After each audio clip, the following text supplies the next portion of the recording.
Hey friends, it's Rachel and Shira. Welcome to our Zoom Out podcast. We're two close friends who love having honest, vulnerable conversations about life, healing, and all the messy, beautiful parts of being human. We definitely don't have all the answers, but we have a deep desire to see life from a wider lens. We're here to ask questions, share our stories along the way, be real with each other and with you. So if you've ever felt like there's a bigger picture you're not always seeing, you're not alone. Let's zoom out together. Guys, we made it to episode 10. This is so exciting. I also think that this is the perfect topic for episode 10. Okay. Are you ready? Are you ready? So, one where we date intentionally, guys. This is big. I think that this topic, I say this every time, but I absolutely love this topic because I think very relevant. You know, we're both in our mid-20s. Everyone we know is either married, dating, engaged, single, etc. And I think that, you know, there's dating and then there's dating intentionally, and there's a very big difference. And obviously Shira and I are just speaking from our experiences and what we look for, and you know, what does dating mean for us just from an internal standpoint. But I'm excited to get into it. And I also think everybody, you know, dating's always that hot topic. Everybody's going to love seminars and wanting to know this and what do men want, what do women want. Like, it's a big topic for a reason. And our whole like podcast goal is just like two friends talking about our journey, and this is where we're at in our life right now, trying to find love, you know. Even though we have love inside. But yes, there is obviously a very important thing, an emphasis on romantic love too. You know, we're not taking away from that. Yeah. So we're both single, but this is true. I feel like me and Rachel talk about this a lot. We try to come into dating and to finding a romantic, our soulmates, with a very intentional mindset, and it really does change the game for our dating experiences and everything. And yeah, we just like talk about rejection a lot, which we're going to talk about. Yes. And how that's all a huge part of it. Yes. I want to say something funny. I don't know if someone said this to me recently and it was really funny talking about dating, but you know how they say like you don't go shopping hungry? You don't date when you're hungry, right? Like when you're feeling lonely. I know it sounds funny, but it's so true. Like when you're feeling lonely, or you're feeling like a lack of whatever, you're feeling sad about yourself, you're feeling, you know, empty. You can date from that place. I don't think it's going to necessarily yield many results or the results you want. But I really love that phrase, and it's such a good reminder. Like, don't go shopping hungry. Making sure that you feel like full within yourself before you go out and look for a partner. I think that's part of definitely dating intentionally, because anybody could date, but it really matters like where you're coming from. So I just want to put that out there first. Yeah, and that's not to say it is normal to want it. Of course. To want that kind of relationship, but yeah, like Rachel said, eat a little something first. Yeah, exactly. Feed your soul a little. Another thing though is funny actually, because the opposite is also true. Like, don't go shopping full either. I think that, you know, I have a friend. It's too funny. This is not planned, by the way. I don't know where this came from. We're just channeling, but no, it's funny actually. I recently was talking to a friend, and you know, she really wants to find someone and she wants to be in a relationship, which is an amazing desire. But she is like the literal busiest person I know. She like every night she is booked. And so she started dating this guy, and you know, she's like trying to coordinate time with him. They're like pulling up their calendars and da-da-da. And I was just telling her, you know, I was like, first of all, it's an amazing goal that you have. I think like a great desire, not goal, sorry. But I told her, you know, part of like calling in that energy is you also have to create that space in your life before it comes. You know, you got to create that space and then it can come. It's not going to just like jam itself into a space that doesn't have, you know, an opening for it. So it's interesting, but I was talking to her about that. Like, you know, if you are someone that's like super busy, but you do want a relationship, you also don't want to go shopping full. You know, you have to like slowly create that space as well. So it is a fine balance.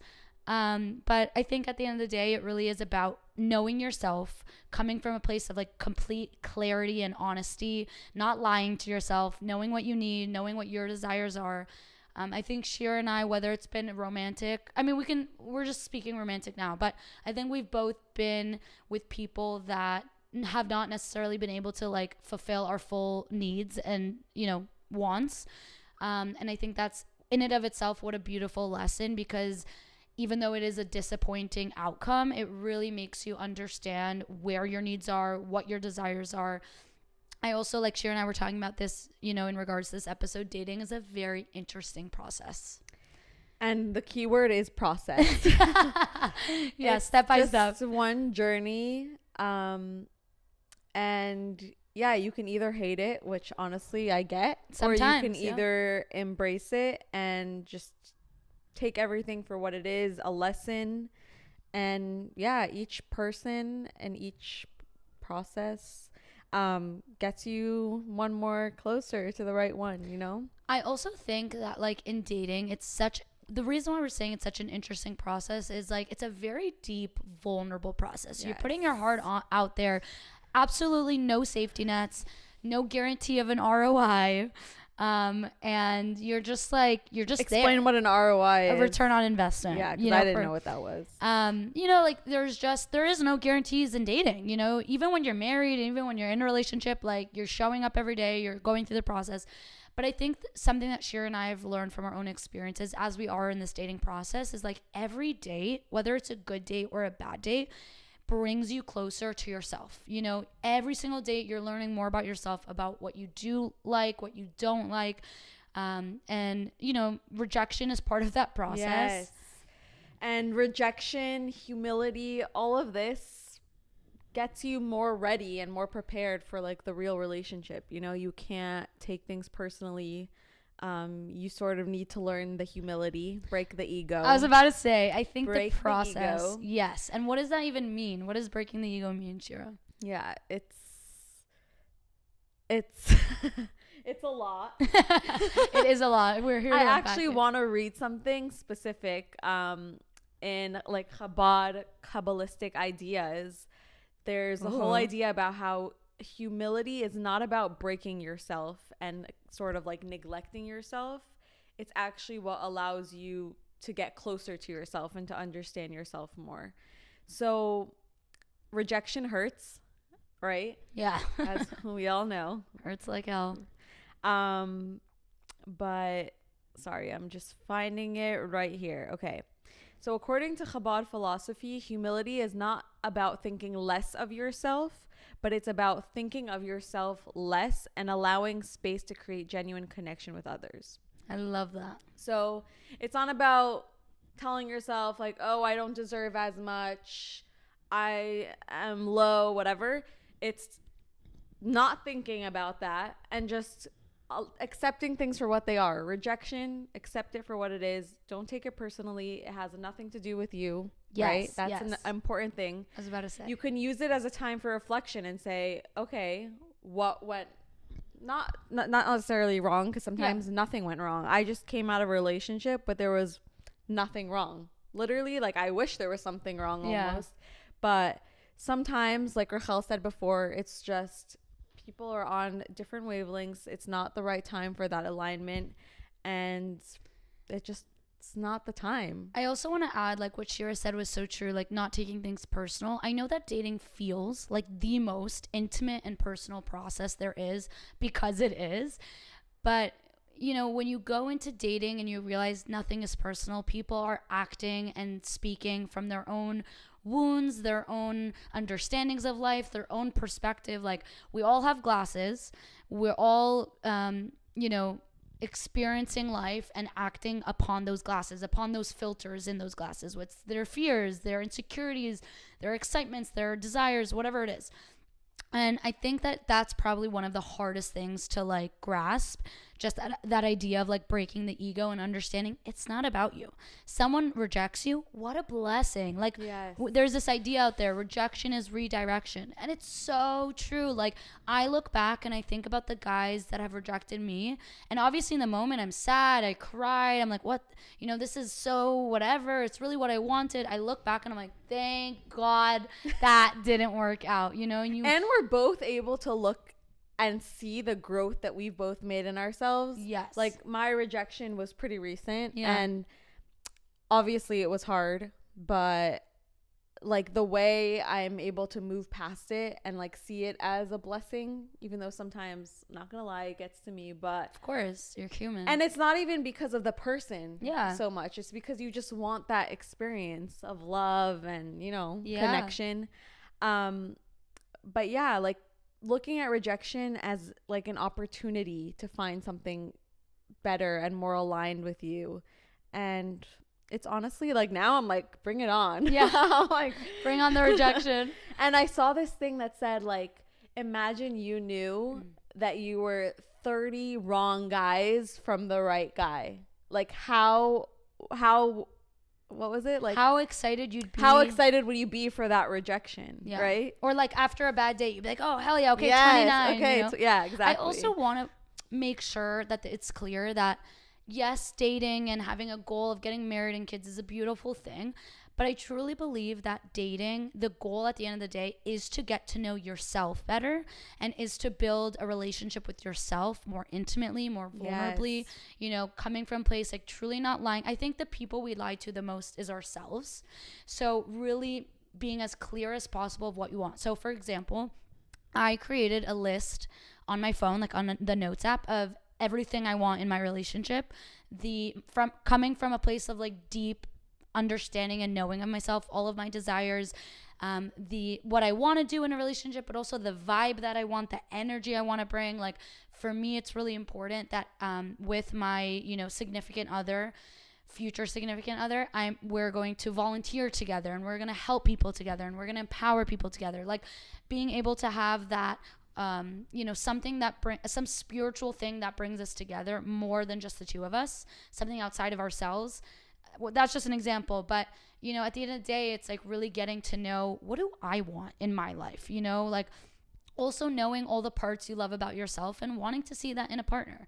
Something I also always, just to be practical for a second, something I always tell all my girlfriends about, some love it, some don't love it, and I see no cons with this, but for my ladies out there, something I do is, especially, you know, when you're on a dating app and you're meeting someone, I will always FaceTime guys before I go out with them. I know it sounds funny. A lot of my girlfriends like, that's so awkward. That's so weird.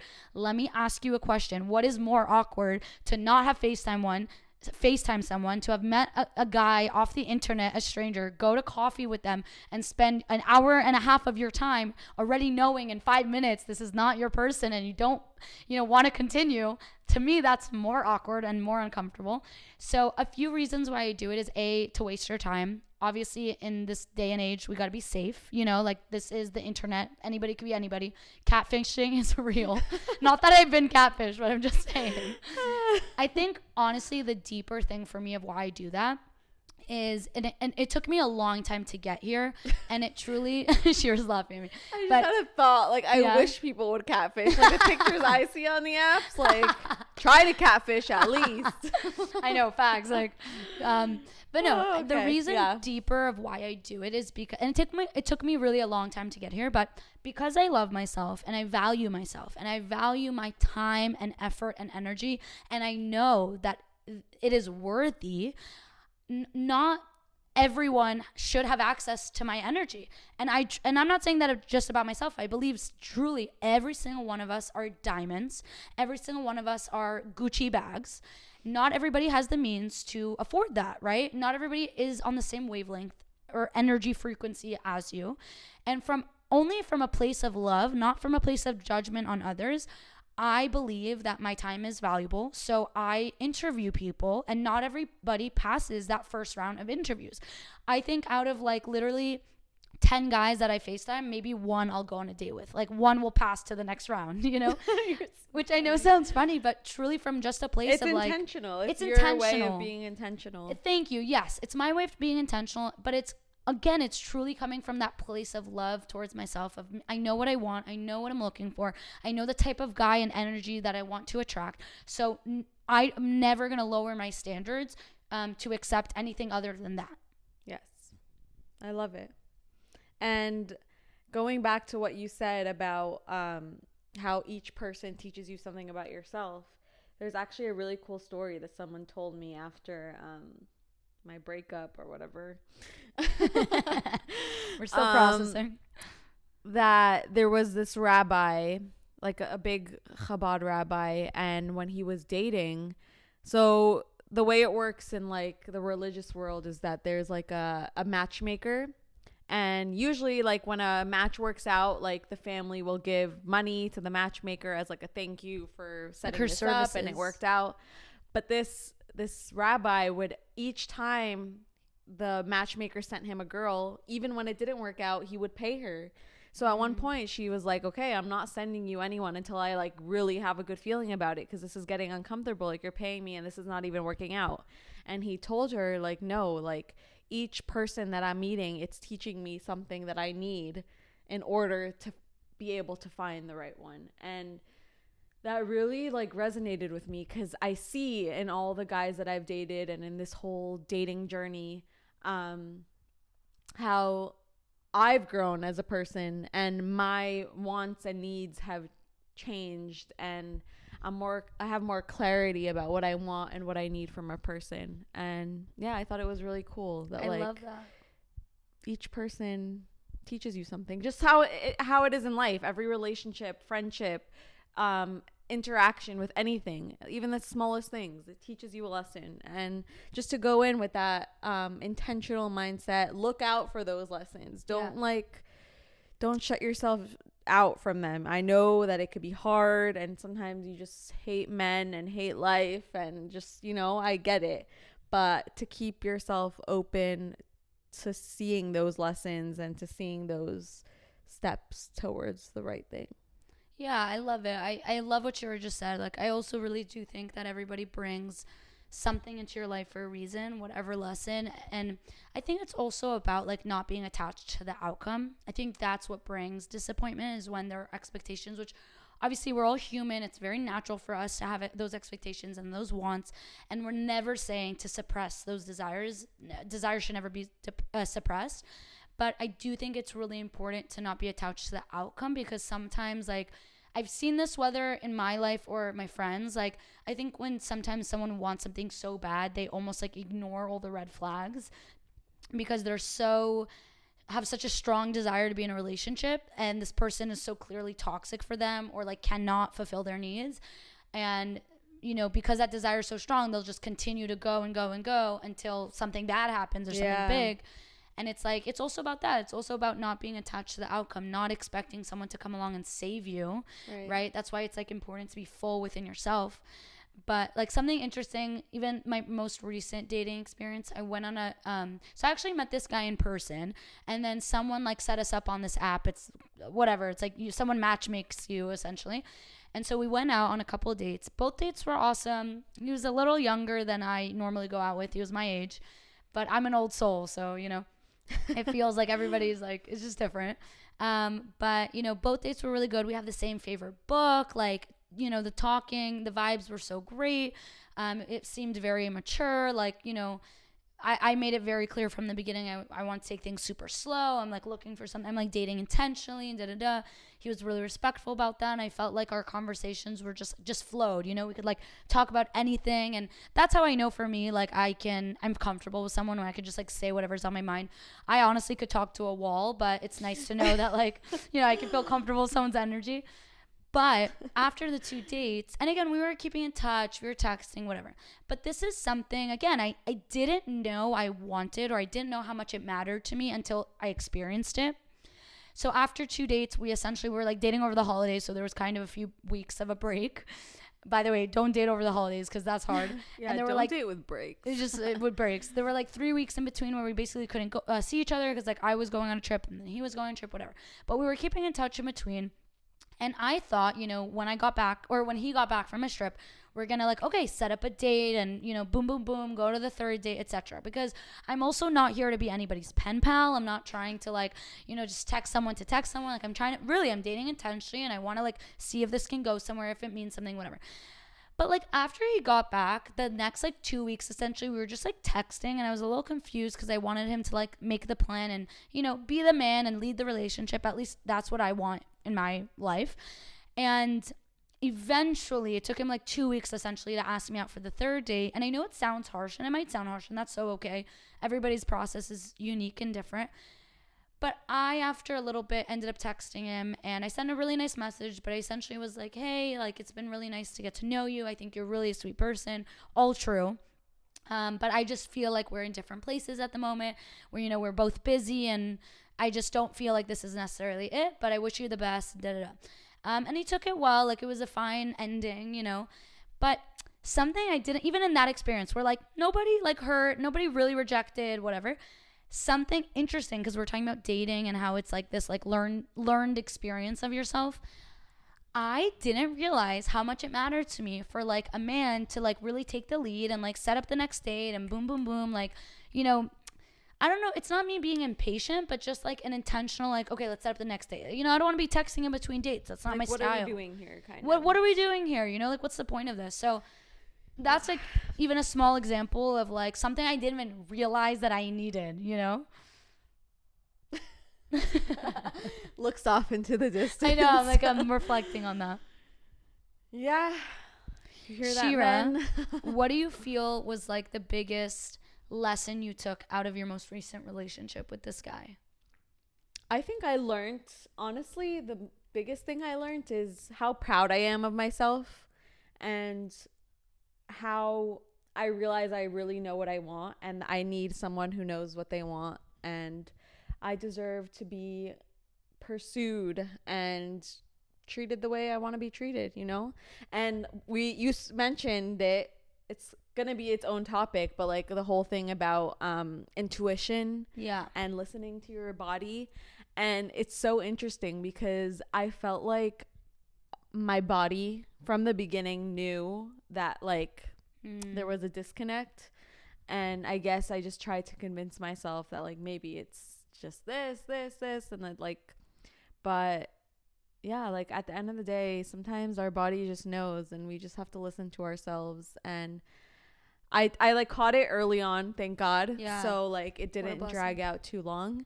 But yeah, mostly I'm just proud of myself, like how I handled it, how I handled the rejection, and how it ended so like beautifully almost. That I don't know, it was like a very wholesome experience. Obviously sometimes it's sad because I wish that like you just want to have that person, so you just wish it could have worked out because it could have been good, you know. I saw the potential, but the potential is what's hard.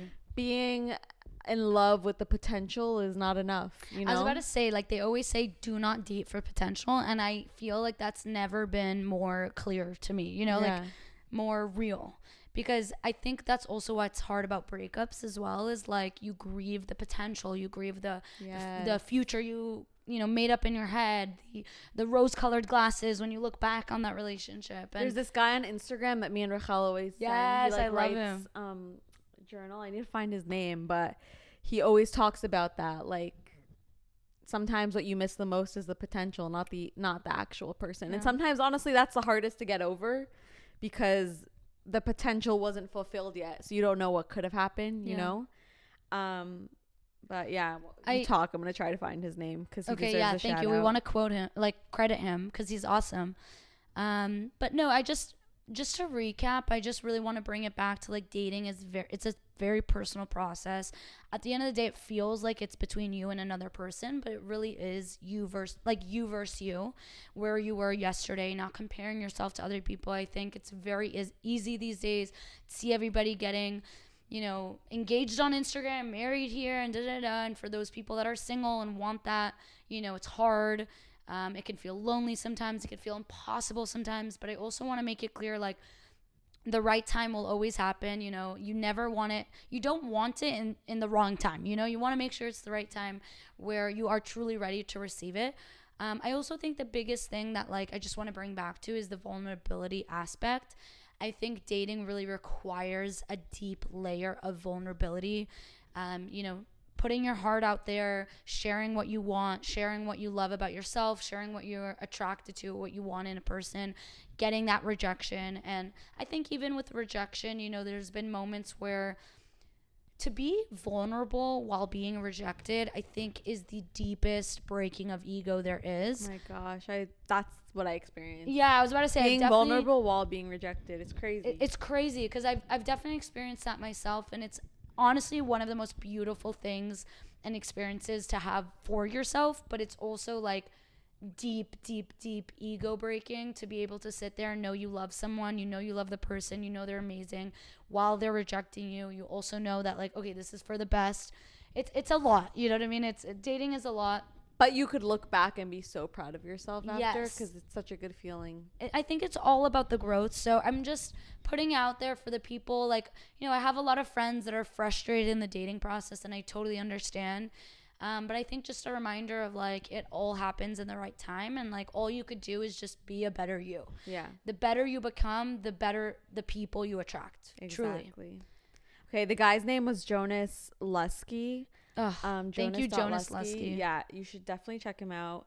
But I think it's also so cool that we're doing this episode. We're both single, so obviously like we haven't found like the answer or whatever. We're literally deep in that process. Yeah, but that's the thing though. Like, even when we do find our person, this is when the important conversation is during the process, you know? And I don't think that there's any answer to like how to find your soulmate. It's just learning how to accept the process and get the most out of it for yourself. Something I loved recently, I'll just end off with this. Something I loved, and this could be applied like to life in every area, but I think dating, it really like matters the most, and it sums up everything we're talking about.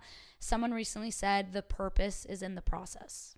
Yes. And for someone who loves goals and wants to check something off and wants to get to the, you know, outcome, that was like a big step back for me. Just moment of like reflection of like, wow, like the purpose is in the process.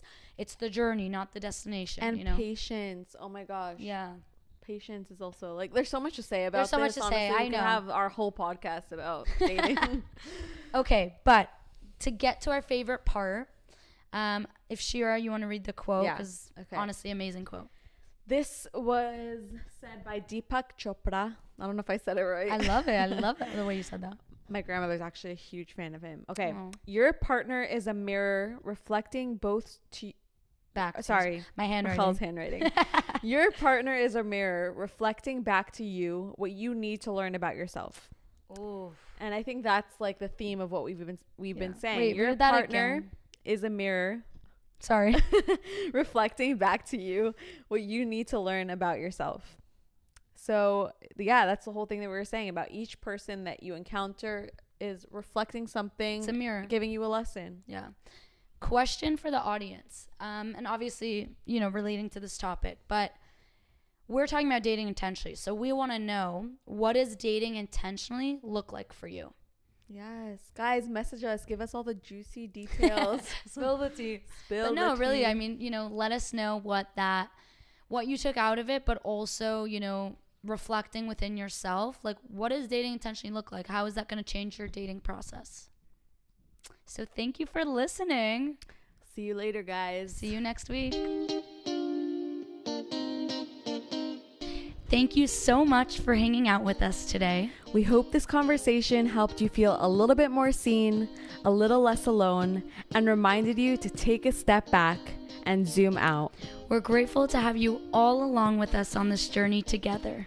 Stay tuned for our next episode. Bye, friends.